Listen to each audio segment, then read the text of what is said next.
Agora eu estou ao vivo. Adicionar convidado.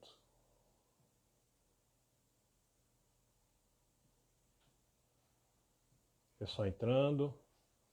Só estou esperando a nossa convidada chegar também.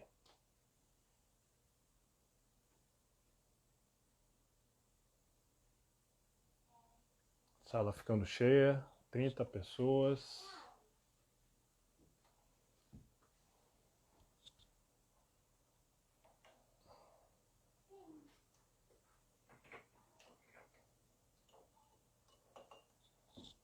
Boa tarde, boa tarde. Deixa eu só dar um toque na doutora Keila aqui, ver se ela já está pela área.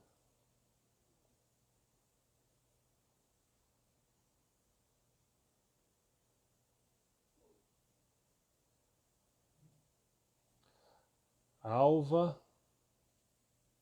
Achei que era... Alvaneira. Tudo bom, Alva?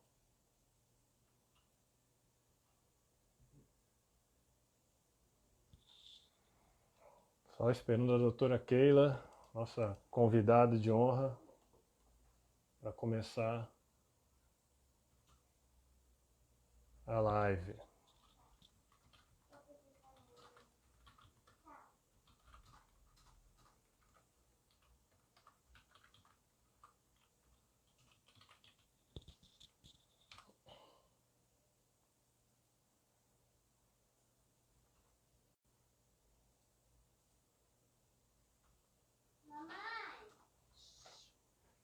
Boa tarde, boa tarde. Estão chegando.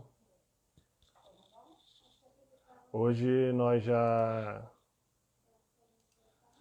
tivemos um bate-papo com a parte da turma. Falamos sobre as tutelas provisórias, né? E aí já dissecamos o conceito de tutela provisória, tutela de urgência, tutela de evidência, para que agora na aula vocês se sintam mais à vontade. Na aula não, agora não é uma aula, né? Agora vai ser um bate-papo, né? Eu convidei a Keila porque ela é uma pessoa que tem grande experiência na área, foi advogada por muito tempo de um plano de saúde e hoje ela atua mais em prol das pessoas que precisam litigar contra os planos de saúde. Então é como se ela conhecesse, não, ela conhece os dois lados da problemática, né? Só esperando, acabei de falar com ela pelo WhatsApp, ela deve estar chegando aí. Deve ter tido algum probleminha de última hora. E aí, pessoal, a turma que está entrando agora, vou aproveitar para dar uma dica de onde procurar informações jurisprudenciais acerca de questões envolvendo o plano de saúde. Quem é meu aluno, quem foi, sabe que eu indico como fonte de estudo o site de jurisprudência dos tribunais. No caso do TJDF, nós temos dentro do site de jurisprudência uma pesquisa específica chamada Saúde e Justiça. E lá no Saúde e Justiça, a gente divide os assuntos para planos de saúde, ou seja, rede privada, e para saúde pública. Deixa eu ver aqui se a Keila chegou. Não chegou, cadê ela? Acho que ela tá... chegou. Agora sim, está completo o nosso quadro. Deixa só finalizar a conexão. Olá, tudo bem? Cheguei! Até que enfim, você estava fazendo suspense, né? Não, é porque eu entrei por outro perfil que eu tenho, do Jusquer, aí você não aceitou porque acho que não conhecia.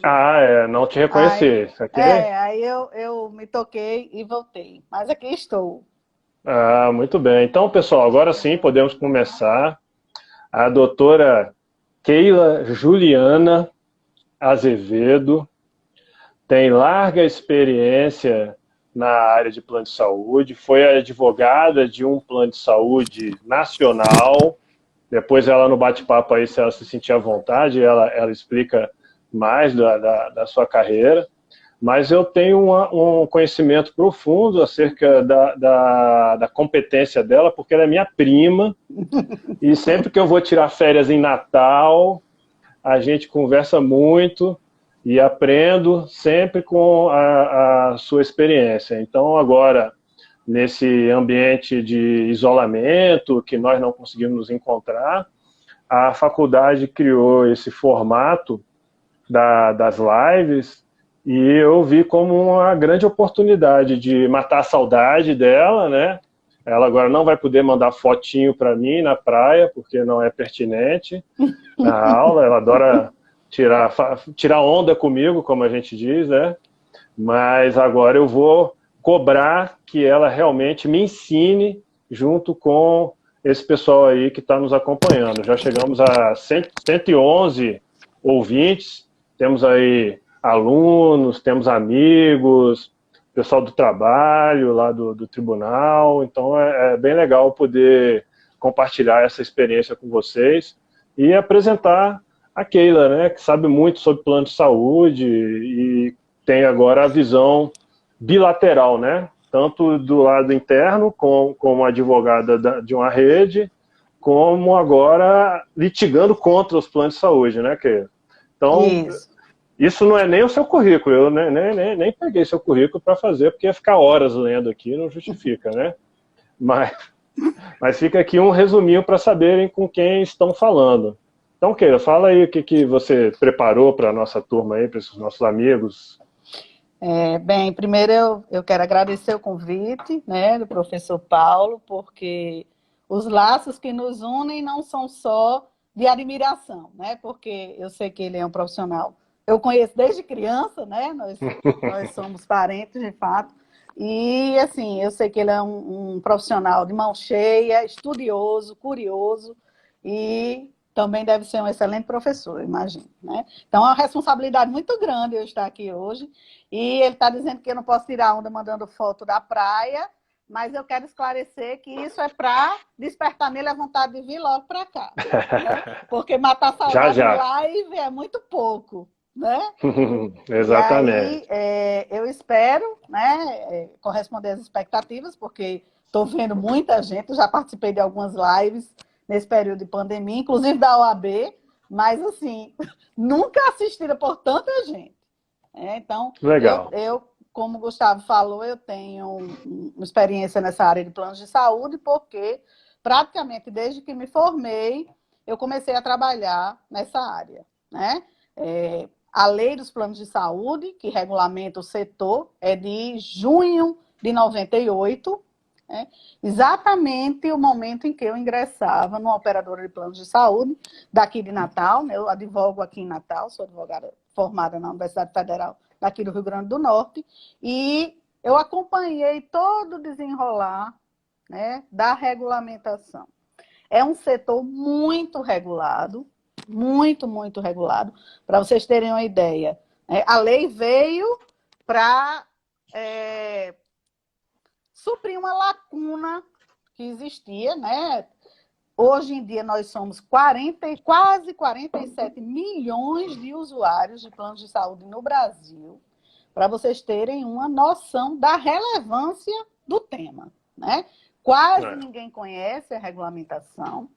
São só a agência reguladora, que é a Agência Nacional de Saúde Suplementar, criada em 2000, tem cerca de 460 resoluções normativas regulamentando as operadoras de planos de saúde. Então, vocês imaginem, regulamenta-se a forma de entrar no plano, a forma de sair do plano, a forma de reajustar os planos, a relação entre operadoras de planos de saúde e os seus prestadores, hospitais, clínicas, laboratórios.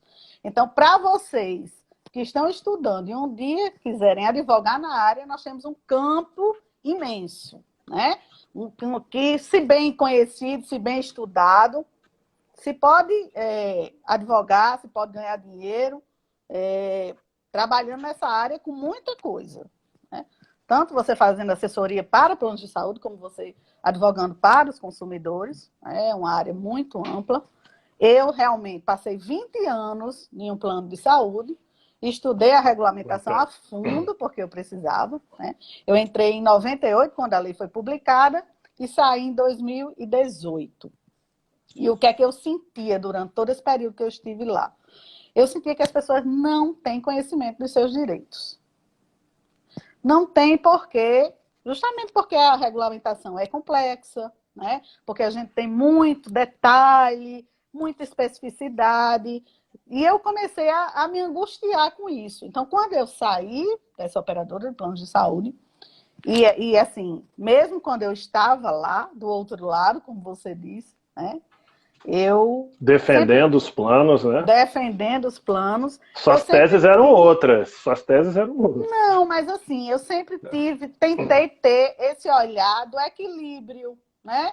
Nem para um lado tanto, nem para o outro, né? A gente sabe que existem muitos planos de saúde e é isso que está me movendo a advogar agora contra os planos, é que existem muitos planos de saúde antiéticos, que não cumprem a regulamentação, se aproveitam desse desconhecimento para poder se dar bem. Então, se nega um procedimento para 1 milhão, que são 47 milhões de beneficiários, né? Se nega para 1 milhão e 50 mil judicializam, já ganhou nos 950 mil. Então, existe muito isso. E existe esse estudo por trás? Eles fazem realmente esse estudo econômico antes de tomar uma postura? Sim, fazem. Sim. Fazem, sim. Fazem, especialmente os mais, digamos assim, os menos éticos, né? Eles fazem Nós temos aqui, não só em Natal, como no Brasil todo, nós temos aquelas operadoras de plano de saúde que a gente sabe que se você judicializar e chegar a um liminar lá para cumprir, eles não vão cumprir.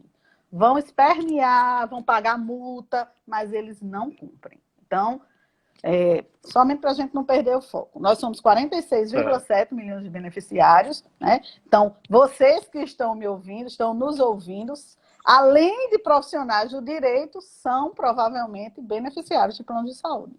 Então, é um tema que interessa tanto para um lado, né?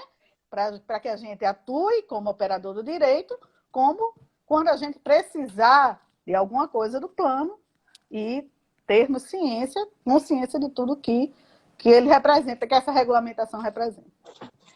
Posso quebrar o script e já te fazer uma pergunta que veio agora aqui, que ocorreu? Você sente muita diferença com relação à legislação quando se trata de um plano que se sujeita ao Código de Defesa do Consumidor e de um plano que não se sujeita? É mais difícil litigar contra um plano de autogestão, por exemplo, do lado do beneficiário? Pronto, então, para esclarecer, né, o STJ já decidiu que o Código de Defesa do Consumidor se aplica aos planos de saúde, com exceção dos de autogestão. Então, o que é que a gente tem que explicar o que é um plano de autogestão, né? É aquele que é administrado para os seus próprios, digamos assim, funcionários, servidores, né? A gente pode dar como exemplo a GEAP, que é o plano dos servidores públicos federais. Aqui no TJ nós temos um ACJUS. Não, ACJUS não, ProSaúde. ACJUS é a associação. É uma operadora de plano de saúde? O ProSaúde é do TJ e é um plano de autogestão. Registrado na ANS, tudo direito. Sim. Então, ele tem toda uma estrutura, né, que eu acho que é uma das mais conhecidas, é a CACI, que é do Banco do Brasil, né? Tem a Petros, da Petrobras. Tem a da Cefaz também tem da Fazenda. O pessoal da Fazenda.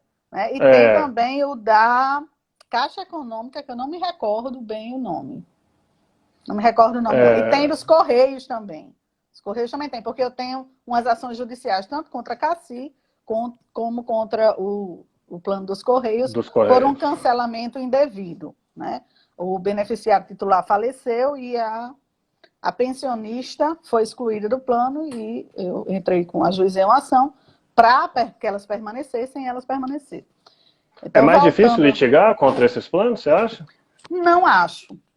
Eu vou dizer por quê. os juízes, eles não têm essa Tá consciência ainda. escura a sua imagem, Keila.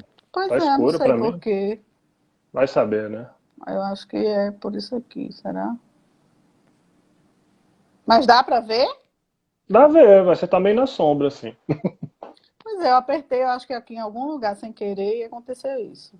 O que interessa é o conteúdo. Tá bom. Não, assim, tá Mas melhor. vamos, então vamos Vamos lá. lá.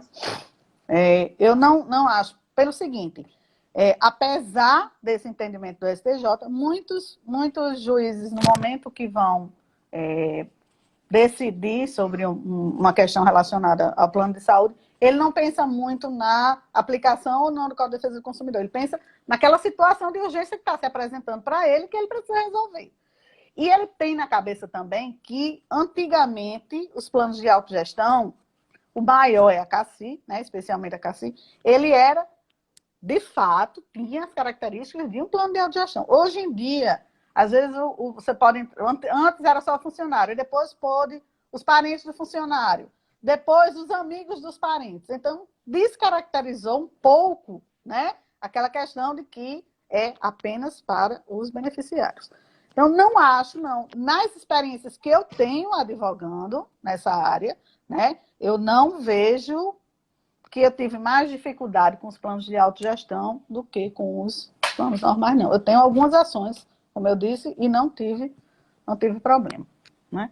Ah, bacana. Bom saber, porque a gente fica lá debatendo, às vezes, o sexo dos anjos, né? É Isso, autogestão, não isso. aplica o CDC, mas no final das contas, a técnica processual termina sendo a mesma, né? As tutelas provisórias, que é uma pergunta que a gente tem aqui a intenção de responder um pouco, vai ser do mesmo jeito, né? Não muda nada se é de autogestão ou não. O que vai mudar é a inversão do ônus da prova, mas o juiz pode inverter do mesmo jeito, né? Mesmo sendo de autogestão, também pode Mesmo. inverter, né?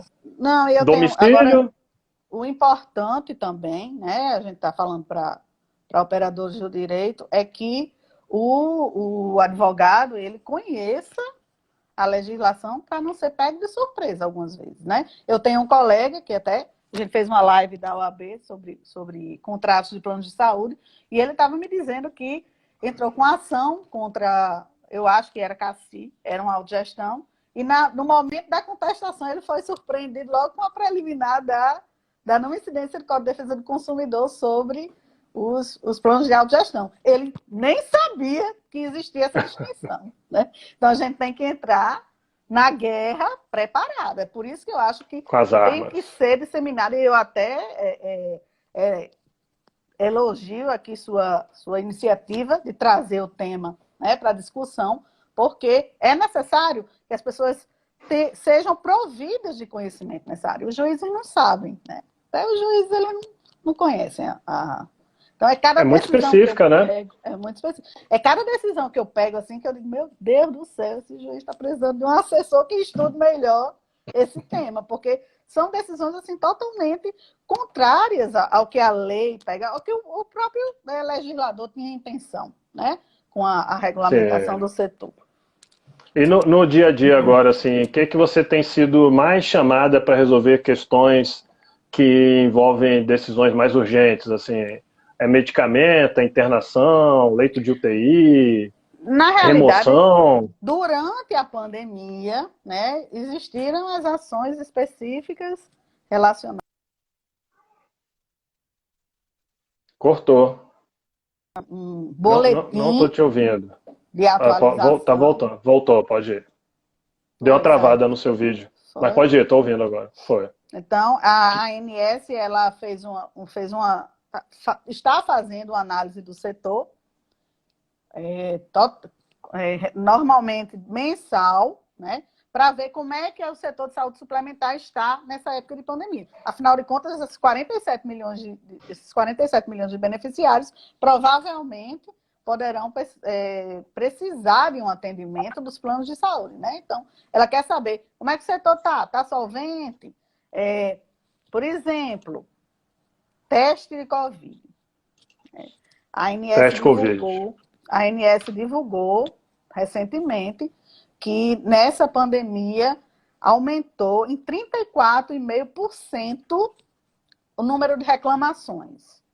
Para quem não sabe, A agência, a reguladora, ela fiscaliza os planos de saúde e todo mundo que tiver alguma notícia de que há descumprimento da legislação pode fazer uma denúncia lá na ANS e as operadoras de planos de saúde terão um prazo de 5 dias úteis para resolver a situação. Às vezes a pessoa judicializa porque não sabe que há esse caminho, né, um caminho que é administrativo e que é altamente resolutivo. Por quê? As operadoras de planos de saúde, elas sofrem multas que variam de 50 mil a 1 milhão de reais, às vezes por uma negativa de procedimento besta. Então, elas preferem, às vezes, que a pessoa vá à justiça do que ela faça uma denúncia lá no órgão regulador. É pior para ela. Então, dessas 10.800 reclamações que se teve durante a pandemia, 36% diziam respeito aos testes da Covid.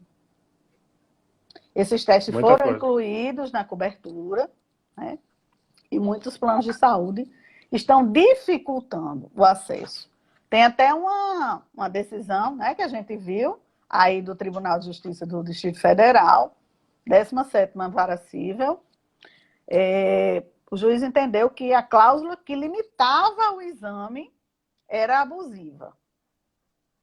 O que é que aconteceu? A pessoa precisou de um exame, e esse exame era domiciliar.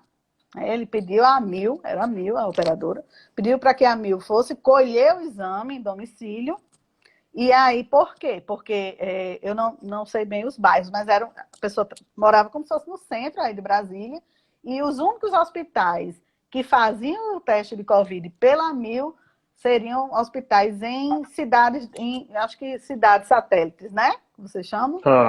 Em a locais gente leu, distantes. Né? Acho que um era no Gama, né? E um outro era bem distante, eu lembro que a gente leu. Eram 2 hospitais bem distantes, e aí o juiz determinou que a AMIL ressarcisse o beneficiário do valor que ele pagou pelo exame, foi 200 e poucos reais, e ainda indenização por dano moral pelo abalo psicológico que ele teve naquele momento que ele estava precisando.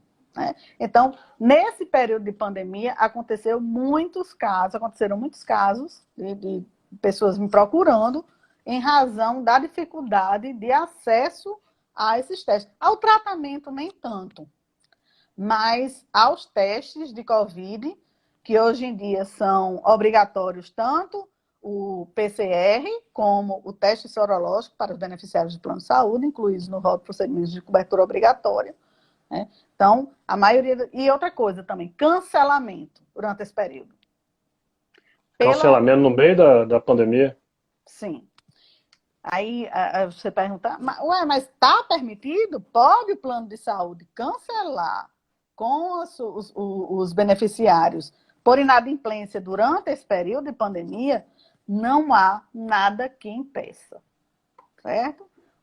A lei dos planos de saúde, ela diz que só existem duas hipóteses em que o plano pode cancelar unilateralmente, que são fraude, certo?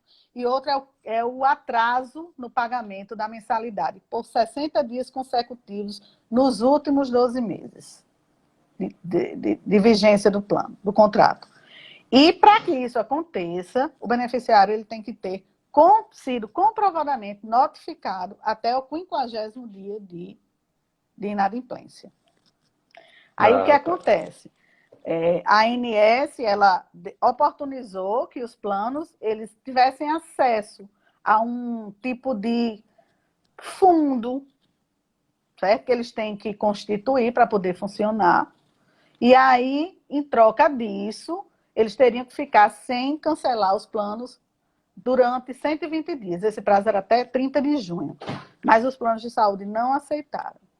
Então, hoje em dia, se houver a inadimplência nos termos da lei, atrás dos 60 dias, o plano de saúde ele pode cancelar. Certo? Mas e aquela resolução imotivada? O plano também pode fazer, né? Unilateral. Não, só tem nos comunicar... coletivos. Só nos coletivos. Tá certo. Nos individuais familiares, que são aqueles que o beneficiário contrata diretamente com a operadora de plano de saúde, sem a intermediação de um de uma pessoa jurídica, né? Esses não podem, só podem nessas duas hipóteses, fraude ou atraso. O coletivo, rescisão imotivada após os primeiros 12 meses de vigência contratual. Ah, tá. E você teve êxito nessas tutelas provisórias que você precisou ajuizar nesse período? Tive, porque os juízes estão sensibilizados com a situação econômica do beneficiário, né? Às vezes a pessoa tem 10, 20 anos de plano, atrasa uma mensalidade, né? Aí junta com outra, dá os 60 dias e o plano cancela assim, sem o menor pudor. Cancelou, não quer saber. Você pode ter 20, 30, 40 anos de plano. Atrasou, eles cancelam. Então, e você deve ter tido as duas situações, né? Você falou, né? Fraude e inadimplência, né? Agora, você também deve ter tido aquele cancelamento da pessoa que fica desempregada, né? Ela tem um plano através do empregador, aí quando ele é demitido, ele também perde o direito de continuar com o plano, a não ser quando ele contribuía diretamente, não é isso? Isso, é porque existem três tipos de plano, certo? O individual familiar, que é aquele que eu expliquei, que é tido entre a pessoa física com o plano de saúde, incluindo ou não sua família, né? Sem intermediário. E aí tem regras especiais, e aí tem o contrato coletivo, que aí tem uma pessoa jurídica no meio do negócio. Esse plano coletivo ele pode ser por adesão e ele pode ser empresarial. O por adesão é quando há entre o beneficiário e a pessoa jurídica contratante um vínculo de caráter associativo ou sindical. Então, digamos que eu faça parte da Caixa de Assistência dos Advogados do Rio Grande do Norte, né?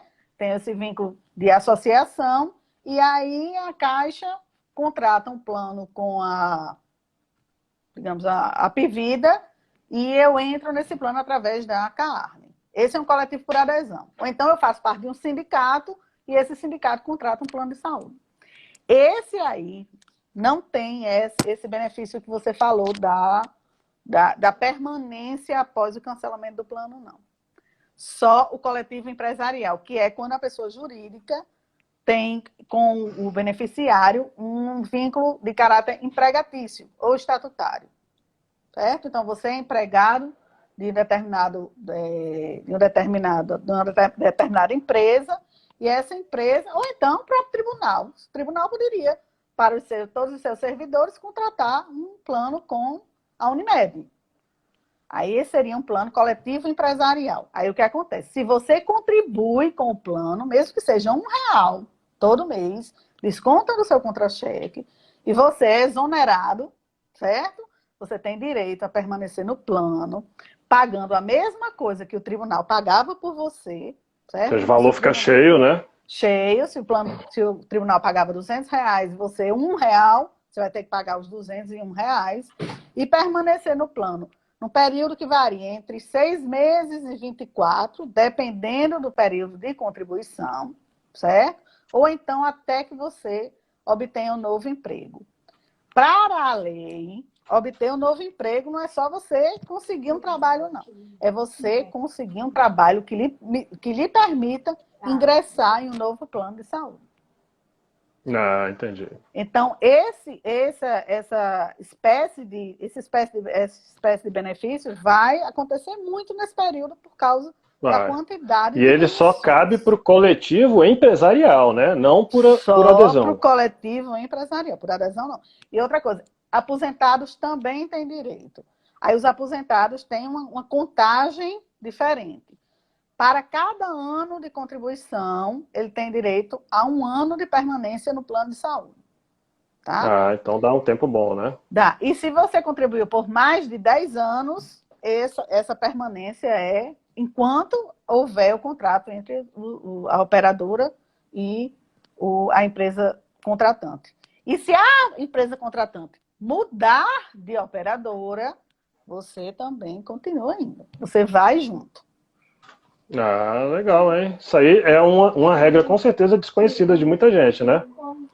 A pessoa perde o emprego, perde o plano e sai daí reclamando, né? Nossa, eu perdi tudo de uma vez na vida, não tenho nem plano de saúde mais. E Com como certeza. normalmente o plano coletivo ele é mais barato, né, as pessoas elas preferem, as operadoras do plano de saúde não têm o menor interesse que esse benefício ele seja divulgado, né, seja conhecido pela maior parte das pessoas. E E, entrando também nessa questão da judicialização, né? O CNJ fez um estudo em relação ao número de ações contra, não só de planos de saúde, mas contra também o SUS. Houve um acréscimo entre 2008 e 2018 de 130%. Então, em 2018, quando foi feito esse estudo, existia mais de 500 mil ações envolvendo questões de saúde. Você imagine aí a dimensão. Então, o CNJ começou a se preocupar com a questão e aí soltou uma recomendação número 13, determinando que os tribunais, eu não sei se aí deve ter, eles constituíssem comitês executivos de saúde para discutir as demandas em cada estado. De uma forma que essa judicialização ela tivesse um caráter, assim, digamos, educativo, de fato, né? Não fosse uma coisa assim tão... E aí, aqui no Rio Grande do Norte, eu até fiz parte do comitê, é formado por OAB, por Secretaria de Saúde Pública, estadual, municipal, Justiça Ministério Público, Federal, Ministério Defensoria, né? Público, Defensoria, AGU também. E aí, assim, eu não tenho dados aqui para passar para vocês, mas eu não tenho notícias de que esse número de ações vem caindo, não. Apesar dessa preocupação, mas assim, o fato é que existe a discussão, né? Agora mesmo, em Virou uma fevereiro, preocupação, né? teve uma audiência pública para discutir a questão de reajuste por faixa etária em contratos coletivos. Os individuais já há julgamento, né? Entendendo que é devido reajuste, porque esse é um outro motivo de muita discussão, né, de muita judicialização, são os reajustes de planos de saúde. Eu acho que todo mundo já teve alguém da família que teve um problema com Aos o 59 reajuste anos. abusivo. 59, até o Estatuto do Idoso, em janeiro de 2004, era 60, Aos né? 60. A discussão era com relação aos 60. E a partir de então, 59, porque também é bom que vocês saibam que as faixas etárias em planos de saúde, elas se dividem em 7 antes do Estatuto do Idoso e 10 após o Estatuto do Idoso. Então, se você fez um plano de saúde até dezembro de 2003, o seu plano vai ter 7 faixas etárias. Se você fez a partir de janeiro de 2004, vai ter 10. Por que isso? Porque a partir de então foi proibido o reajuste por mudança de faixa etária para beneficiários com mais de 60 anos. E aí se diluiu em mais faixas etárias, até 59, os percentuais de reajuste. Né? E a partir de 60, reajusta como? Correção monetária anualmente. Não é correção, né? Existe também uma outra história. Existem os reajustes por mudança de faixa etária, que é esse que a gente está conversando, e existem os reajustes por aniversário do contrato. Né? Aqueles que acontecem anualmente, quando você aniversaria, você fez o plano em maio de 2020, em maio de 2021 você vai sofrer um reajuste, que depende, esse reajuste também entra na seara da judicialização, porque tem muita discussão a respeito. Esse reajuste o dos planos individuais familiares, que a gente já explicou aqui o que são, né? Eles são autorizados pela Agência Nacional de Saúde Suplementar. O percentual máximo de aplicação de reajuste nesses contratos. Então, todo ano, a ANS publica um índice e diz assim: operadoras de planos de saúde, quem assinou o contrato entre 1º de janeiro de 99 até hoje, o percentual máximo de reajuste vai ser, o ano passado foi 10%, certo? Aí ele é linear, é para todo mundo igual. Linear para todo mundo que tiver contrato individual ou familiar, assinado Entendi. a partir de 1º de janeiro de 99. Ela diz percentual máximo, mas ninguém dá menos do que isso. Se você souber de algum plano de saúde que deu um reajuste menor do que o autorizado pela ANS, É sempre me no liga, máximo. é sempre no máximo. Aí esse reajuste vai ser aplicado entre maio de 2000, por exemplo, maio de 2000 de um ano até abril do outro ano. Aí em maio do outro ano ela publica novamente. Aí os coletivos por adesão e os coletivos empresariais. Esses dependem do que estiver no contrato. Normalmente, são reajustes feitos com base na sinistralidade. O que é isso? É o que a operadora, é a relação entre o que a operadora recebeu de receita e o que ela despendeu com a assistência àqueles beneficiários. Então, se ela recebeu 100 mil reais de mensalidade naquele ano para aquele contrato e aquele grupo de beneficiários gastou 200 mil, então ele vai ter um reajuste de 100%, certo? Então, Eu estou operadoras pequenas simplificando. são operadoras pequenas geram reajustes maiores, dependendo da sinistralidade dela, né? Na É mais realidade, não é a arriscado. operadora, é a pessoa jurídica contratante, a empresa, né? A demanda que o contratante gerou no plano Isso, a influencia no operadora que reajuste é o para o plano de próximo saúde. ano. Isso. Aí o que acontece? A discussão toda tem empresas que, quando recebem um reajuste de 100%, não tem a menor condição de dar esse reajuste. Aí judicializa, aí vem a discussão. Tem até um entendimento, um acórdão do Tribunal de Justiça do Distrito Federal, entendendo que não é aplicável o reajuste da ANS para os contratos coletivos. Mas eu tenho ações aqui, várias, em que o tribunal entende que, se você não conseguir comprovar, o plano não conseguir comprovar que o estudo atuarial, né, que é o que faz o estudo do risco dessa relação, não comprovar que o reajuste é aquele, tem que aplicar o da ANS. Entendi. Então tem que ser justificada essa correção, né? Tem que ser Dos coletivos. justificado. Inclusive, já que a gente está falando desse assunto, né, vamos tocar na questão da ANS. Ninguém vai, em contrato individual ou familiar, este ano, a partir de maio, ninguém vai ter essa aplicação desse reajuste. Então, quem tiver o contrato com reajuste a partir de maio para cá, até dezembro deste ano, se você tiver o reajuste por o reajuste por aniversário do contrato, esse reajuste é ilegal, porque a ANS suspendeu. Só nos individuais e familiares. Não, em todos, Não? mas eu estou explicando Todos. o período, certo? Ah, tá. Todos os Informação contratos, importante. os individuais familiares, é porque, como o período de aplicação do reajuste é entre maio de um ano e abril do outro, né? Os que foram aplicados até abril deste ano estão legais, normal. Os que não foram aplicados até abril deste ano, aplicaria-se a partir de maio deste ano, como a ANS não publicou o índice, e agora ela diz que estão suspensos, ela não vai publicar, até dezembro deste ano não vai haver o reajuste. Certo? Ó, Deu para informação entender? É importante. porque é um Deu negócio para entender.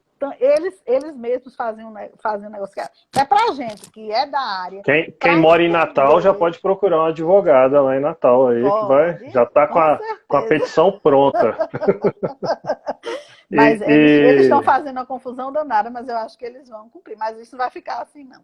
Por que aconteceu isso? Rodrigo Maia soube, né, presidente da Câmara, que os planos estavam querendo dar um reajuste de 25%. Né?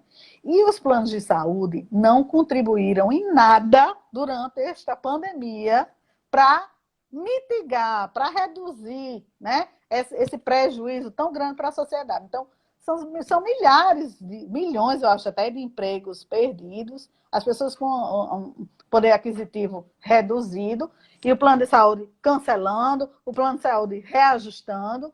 Né? Então, aí eu digo, mas a ANS, ou você toma uma atitude, né, de regulamentar essa questão, suspender reajuste, soltar uma norma, ou então a gente vai votar um projeto de lei que suspendia esse reajuste. Aí a ANS foi e disse, não, para todo mundo está suspenso o reajuste. Só que é cheio de Entendi. detalhezinho. O coletivo individual é assim, o individual familiar é assim, e os coletivos com até 29 vidas, certo? Quem teve reajuste de janeiro para cá, quem até já teve. Então, digamos que você faça parte de um contrato coletivo e você, em junho, teve um reajuste de 20%, certo? A partir de setembro, esse reajuste não vai ser mais cobrado a você, até dezembro. Ah, ele fica em vigor e aí para em setembro. Não. Sim, ele ficou em vigor entre junho e agosto. Em E agosto. setembro, ele vai ser retirado, vai continuar sem ser aplicado em setembro, outubro, novembro e dezembro. A partir de janeiro, ele volta ao normal. Quem não Eita. teve ainda, que teria entre setembro e dezembro, também não vai ter mais, só vai ter em janeiro. É muita regrinha, né? É muita regra. É um, Sim, é isso um outro inclusive direito. para as faixas etárias, viu? Então, quem tiver em casa, uma mãe que completou 59 anos, agora em setembro, ou agora em julho, e teve o reajuste, a partir de setembro ela não vai ter. Eu vou contar um casinho assim, mais ou menos para ilustrar, né? Eu fui procurada por um cliente mesmo, uma pessoa que trabalhou comigo, professor da universidade, um engenheiro, até doutor. E aí ele disse que eu recebi, eu faço 59 anos em setembro. Em agosto, já veio na minha mensalidade um reajuste de R$ 700, que era, acho que é 40 e poucos por cento. Aí eles já poderiam me cobrar, eu não tenho ainda os 59 anos, né? Porque a mudança da faixa seria 59 anos. Eles podem me cobrar. Aí eu disse, não, doutor Kleber, não podem lhe cobrar. Além deles não poderem lhe cobrar, antes de você completar, você não está na faixa ainda. Normalmente, os contratos, eles têm a previsão de cobrar a mudança por faixa etária só no mês subsequente ao aniversário. Ah, é o Então, presente. isso, peça o seu contrato, porque outra coisa que é bom deixar claro é que as operadoras elas têm a obrigação de lhe fornecer cópia do contrato na hora da contratação, certo? Só que elas não fazem isso. Elas lhe dão uma proposta de adesão, sem muito detalhamento, e você, só se você precisar, elas vão e lhe dão. Aí foi uma novela para ele conseguir este contrato. Quando ele conseguiu o contrato, mandou para mim, eu vi que dizia no mês subsequente. Então, não só não poderiam ter cobrado em agosto, como só poderiam cobrar em outubro, porque ele fazia Se aniversário em pudessem, setembro. né? Se Se tivesse pudesse. autorizado, né? Mas não tinha ainda saído a suspensão. Quando ele procurou, não tinha Ah, saído a suspensão. Aí ele disse, eu disse, você vai mandar um e-mail para lá, se eles não resolverem, nós vamos fazer uma denúncia na ANS. Aí ele disse que ele, inclusive, então, minha mulher fez 59 anos em maio. Em abril, eles já vieram cobrando, eu reclamei e eles começaram a cobrar a partir de maio. Eu disse, pois eles não podiam, eles só poderiam ter cobrado a partir de junho, não é? Porque se era no mês subsequente, então eles vão ter que lhe devolver. E tem uma resolução normativa da ANS, independente do Código de Defesa do Consumidor, que diz que se a operadora de plano de saúde cobrar indevidamente um valor, ela tem que devolver em dobro. é em Administrativamente, dobro. em dobro. Aí o que foi que eu fiz? Fiz uma denúncia na ANS dizendo que eles estavam cobrando a mais, tanto ele como tinham cobrado a ela. Pois chegou o boleto novo, devolvendo em dobro o valor que tinham cobrado dela, que era R$ 700, retirando o reajuste que tinham dado a ele. E agora não, ele não vai sofrer mais nem em outubro, porque como saiu a regra da ANS, ele vai ficar sem pagar o reajuste setembro, outubro, novembro, dezembro. Quer dizer, vá ele achar que não era assim e pagar, né? Ou então E procurar um muita gente advogado. pagou, com certeza, né? Então procurar um advogado que não tenha vivência na área, né? E Keila, fala aí um pouco sobre a carência, que é um motivo de recusa também muito comum, né? Dos planos de Muito, saúde. muito comum. E aí tem um detalhe importante, porque a lei dos Perguntaram planos aqui de qual o saúde... número da IN, essa Qual, do Iene? que suspende. Não sei, acho que deve ser da norma que você falou da suspensão. Não existe nenhum ato normativo da agência, resolução normativa, nem instrução normativa, porque assim, a agência ela tem instrução normativa, ela tem resolução normativa, ela tem súmulas, ela tem entendimentos e pareceres técnicos. Essa questão da suspensão não vem de nenhum ato normativo, isso foi uma decisão da diretoria colegiada, certo? Numa reunião, e que eles soltaram para todo mundo e as operadoras estão obedecendo. Certo? Então, se era essa a pergunta, não tem um número. Mas se você quiser ter mais detalhes sobre isso, acesse www.ans.gov.br. Lá, além de ter esclarecimento sobre essa suspensão, tem também um FAQ de perguntas e respostas, assim, detalhando minuciosamente como é que isso deve acontecer. Ah, legal. Boa. Certo? E carência, me diga aí sobre carência. Carência, a lei dos planos de saúde, ela estabelece as carências máximas, né? Que é o período em que você fica sem ter sem ter direito à cobertura dos procedimentos contratados. A carência máxima é de 180 dias, certo? Para os procedimentos normais, e 24 horas para urgência e emergência, e 300 dias para parto. Então, só nesse... Acharam a resolução do pagamento em dobro. A Cris Castro, nossa amiga. Do pagamento em dobro, mas não tem uma pergunta. 237. Né? Ela botou aí no grupo. Ah, tá. Diga aí, da carência. A pergunta foi com relação à suspensão do reajuste, né? Foi. Então, vamos lá. Então, os planos, a carência é 24 horas para urgência e emergência, 180 dias para os demais procedimentos e 300 dias para o parto. Isso é o que a lei diz, ok? Aí existe a cobertura parcial temporária, que algumas pessoas chamam de carência, mas não é carência. É uma espécie de carência, mas não com esse nome, né? É o período em que a pessoa que tem uma doença pré-existente e que declara tê-la no momento da contratação vai ficar sem direito à cobertura de procedimentos de alta tecnologia, procedimento cirúrgico e procedimentos de alta complexidade. Para essa doença que ele declara, né? Para essa doença específica, que ele declara ou que depois o plano descobre que a pessoa tem, abre um processo na ANS e tal. Mas o fato é que essa é uma coisa para doença e lesão pré-existente. A gente vai se concentrar aqui na carência. Certo? Então, certo. O que é que acontece?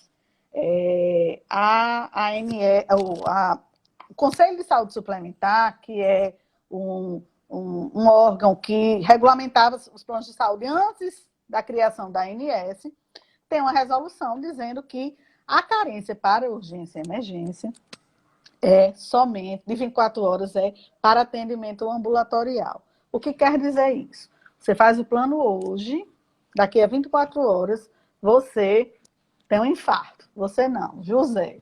José tem um infarto e vai ser atendido. Por esta resolução, esse atendimento vai ser...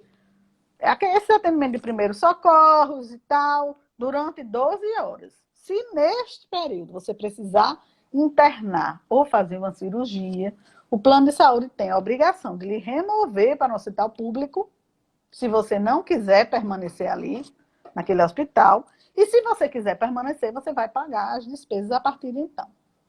Certo? Isso é o que diz a resolução. Então, essa resolução ainda está em vigor, ela não foi revogada, não tem nenhuma outra da ANS que diga de outra forma, a não ser com relação a parto, que aí faz umas distinções que eu também, se for explicar aqui, a gente vai tomar... Entendi, muito então, detalhe, né? É muito detalhe. Mas eu pensei na hora em parto. Pronto. O parto, se ele for de emergência, que eles entendem que é complicação do processo gestacional, e já se tiver cumprido 6 meses, os 180 dias de plano, aí a operadora ela tem que cobrir, certo? Mas se não for, os 300 dias são para parto a termo, aquele que é feito um tempo comum, a partir da 37ª semana, ok? Certo. Aí o que acontece? A lei prevê as 24 horas, a resolução Consul diz que depois das 24 horas, se a pessoa estiver cumprindo carência para internação e cirurgia, esse atendimento vai ser só o ambulatorial, né? E aí as pessoas normalmente judicializam Porque depois de 24 horas, se é urgência emergente, e a lei diz que é 24 horas, ela entende que é 24 horas. E o STJ sumulou que realmente a cláusula que prevê uma carência maior que 24 horas para urgência e emergência é abusiva. Então, o plano de saúde, em todo, isso aí é pacificado no Brasil inteiro. Tanto o plano é condenado a cobrir esse procedimento, né, como é condenado a pagar indenização por danos morais. Morais, né? Danos morais. E por que a operadora, mesmo perdendo na justiça, sempre continua negando? Primeiro, pela aquela questão que eu já tinha dito. Se ele negou 100 mil e 10 mil foram à justiça, ele já está, né, já está lucrando naqueles 950 mil. Aliás, naqueles 90 mil, no caso. E outra coisa, ele não leva penalidade, ele não sofre penalidade da agência. E o mais preocupante para ele é a penalidade da agência, não é os 5 mil. E o dano moral é baixo, né? O dano moral que os tribunais fixam é baixo, né? Baixo, pelo menos aqui no nosso tribunal, é 5 mil. Aqui também fica nessa faixa. 10 mil é um valor raríssimo, você vê 10 mil. Aqui também, 10 mil, acontece. Às vezes, o juiz condena em 10 mil e o tribunal mantém. Mas, normalmente, há a redução para 5 mil. Isso, se é justiça comum. Juizado especial, nem isso dão menos. Mas os planos continuam negando. E, enquanto isso... Agora, sabe o que eu acho? É que se os tribunais condenassem um valor maior de dano moral, isso coibiria essa conduta deles, sabe? Eles pensariam 2 vezes. E o que é que eles justificam também? Existe muita má-fé. A pessoa que faz o plano, às vezes, já tem pedra nos rins. Isso é uma coisa comum. Tem muito, muito, muito. Quando eu trabalhava no plano de saúde, todo dia chegava um liminar de urétero, não sei o que lá. E aí... eles dizem, os planos de saúde justificam que há muita má-fé. As pessoas já fazem o plano porque tem uma cirurgia para fazer, e aí... Mas isso é fácil. Né? Isso é fácil, através de uma auditoria, se filtrar. Né? Uma pessoa que tem uma apendicite aguda, normalmente, 40 dias depois de fazer o plano, provavelmente ele não fez esse plano com a intenção de fazer essa cirurgia. Né? Alguns procedimentos de urgência, eles não são previsíveis. Então, se o plano tivesse o cuidado de autorizar aqueles casos em que, de fato, se pode ter uma má-fé, eu acho que tanto o judiciário se desafogava dessas ações, porque o que mais tem é a ação discutindo essa questão da carência.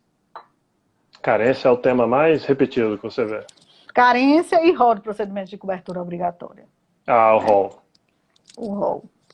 Existe e o plano, o plano ele é obrigado a fornecer um tratamento que seja experimental? Vamos dizer, alguém descobriu uma vacina aí para o Covid feita a semente de girassol. Aí, como é que funciona isso aí?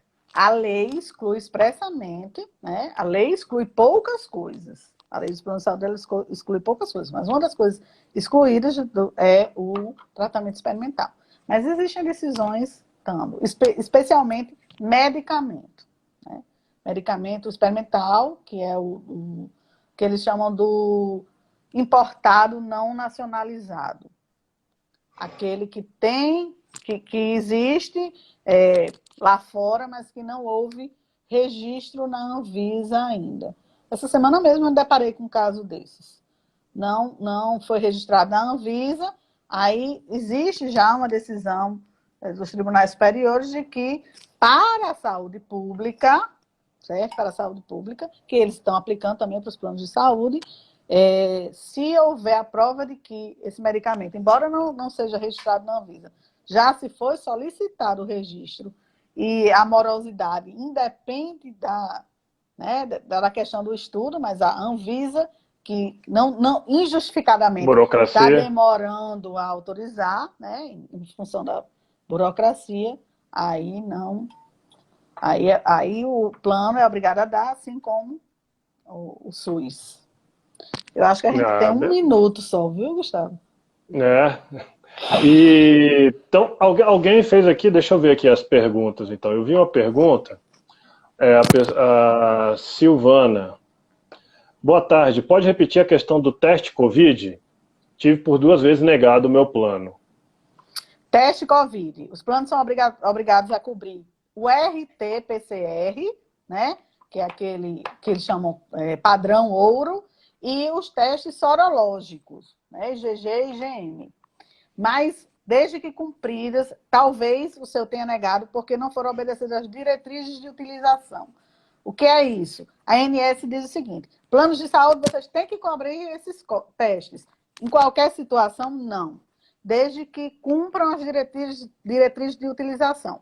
O que é isso? Por exemplo, o sorológico tem que, o médico, quando prescreve, tem que dizer que a pessoa está com síndrome gripal ou síndrome respiratória aguda grave, com pelo menos 8 dias de sintomas. Certo? O PCR também tem que ser síndrome gripal. Nessas duas hipóteses, já tem alguns detalhezinhos, mas no geral é isso. E tem que ser, obviamente, o plano tem que dizer, olha, você vai fazer em tal local, desde que não seja como aquele que só tem 2 hospitais Fica inviável, né? longe. Se a rede, tem que dizer, na rede eu tenho tantos prestadores, e aí o plano é obrigado a cobrir. Então, no caso E dessa diga pessoa aí, falar igual a gente fala quando tá aí. E se a pessoa agoniar e for fazer independente de autorização, o plano pode ser obrigado a ressarcir? não. Não pode, Ótima resposta. a não ser que você comprove que não tinha prestador para realizar, certo? Então você Você tem que entrar em contato com o solicitou, plano, né? sim, antes você tem que entrar em contato com o plano, vão lhe dar um número de protocolo, você vai procurar saber, olha, eu queria saber se onde é que tem prestador para realizar esse exame. Mandar a prescrição para que eles vejam se as diretrizes de utilização estão sendo obedecidas. Se tiver tudo direitinho, eles não são obrigados. Agora, se você solicita e eles não respondem em até 3 dias úteis, tá? O plano tem 3 dias úteis para ele responder, autorizar o seu Ah, exame de Covid, tá? É o prazo entendi. máximo. Se ele Ou não seja, você já responder, está 8 dias com sintoma, procurou um médico, tem que esperar mais 3 dias. Não é isso? No no máximo, né? máximo. Agora, se o médico prescrever como procedimento de urgência, aí a autorização tem que ser imediata. Então, se você chega no pronto-socorro, por exemplo, e o médico prescreve para você aquele exame para você fazer de urgência, o plano tem que autorizar imediatamente. Aqui em Natal, a gente teve alguns casos da pessoa chegar no pronto-socorro e aí o médico dizer, não, aqui não faz não. Você vai ter que fazer no laboratório do plano em outro lugar. Aí o plano, aí os 3 dias, já que não foi em pronto-socorro, né? Aí o plano dizia, não, então Ah, tem 3 dias para autorizar.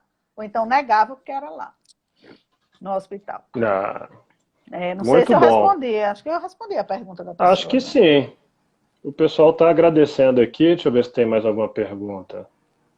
Não, acho que não, Keila. Eu vi que a Eu, doutora Vivian Caldas entrou aí, mandou um uhul. um beijo para minha prima preferida. Um beijo Mandou um grande, tô com muita uhul. saudade dela. Aliás, da família Caldas toda. Ah, beleza. James Caldas também. Um Tá a abraço turma para toda James aí. Caldas. Cristiane também. Todo mundo. Cristiane Castro, um beijo para ela. Cristiane Castro, Cristiane doutora. também Próxima trabalha live com vai ser isso. com ela.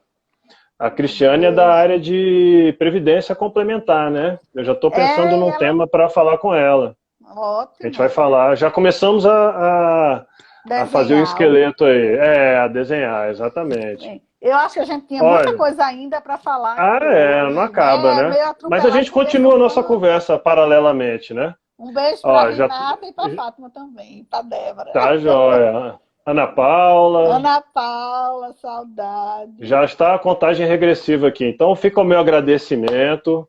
Valeu Eu que mesmo. agradeço a oportunidade. Aprendi Espero que seus alunos muito. tenham aprendido alguma coisa, né? Sim, Mas ó, de vai qualquer cair 10 forma, segundos. qualquer Um forma, eu estou à beijo para você disposição, viu? e obrigado para todos aí. Um Tchau, tchau. beijo. Vou tentar Tchau.